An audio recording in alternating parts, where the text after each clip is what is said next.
Welcome to the channel. My name is Matthias. Today we're going to talk about Fantastic Four Annual 24, where we get one of the worst retcons. Well, there are many really bad retcons, but this one's up there.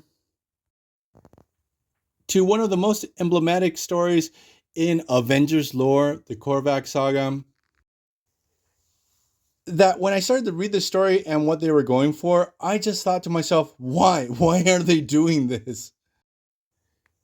You know you're dealing with something bad when the credits to that particular story are not in the first couple of pages. They're sort of hidden away in the back end, in the bottom corner. And it doesn't specify who did what. So I guess this one was written by Tom DeFalco, possibly. Now, the thing is that what they're going for in this story just undermines everything that Jim Shooter was trying to do in his Korvac story. We get this flashback where we have Korvac fighting against the Avengers, and Galactus notices Korvac's presence and the signature of his powers. So Galamata is like, son of a bitch, he stole the power cosmic from me. So he whips out the ultimate nullifier, he activates it. Galactus mentions that he's going to erase Korvac from the whole timeline. It's going to be like he never existed. Now, this is a pretty cool concept, and I had no idea that the ultimate nullifier worked this way. Like, every time I see it's used, it just does something different. So what happens is Korvac realizes that Galactus has activated the ultimate nullifier, and this just takes the piss out of Shooter's story, what he's going to do next. Since he realizes that his existence is in danger, he decides to let himself be defeated. And you do see that in the original story, that all of a sudden Korvac powers down or his powers start to wane, and that's when he gets defeated.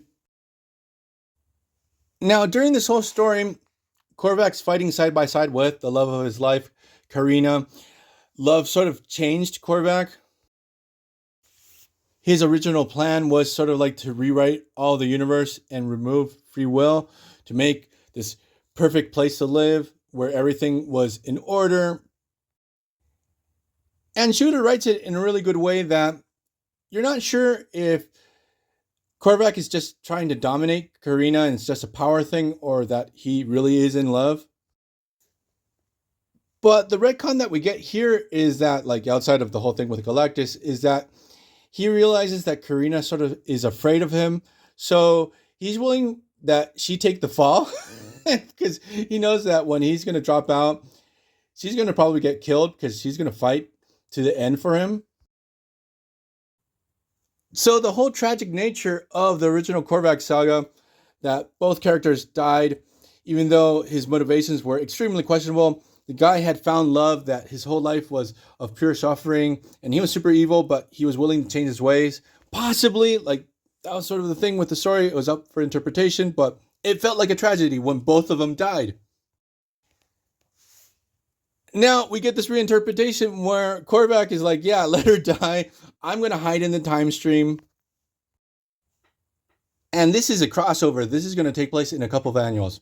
In Fantastic Four, Silver Surfer, Guardians of the Galaxy. I'm pretty sure that also in Thor. The story itself is called Korvac's Quest. I do have to say, I do have the Silver Surfer tie-in. I did like that standalone story.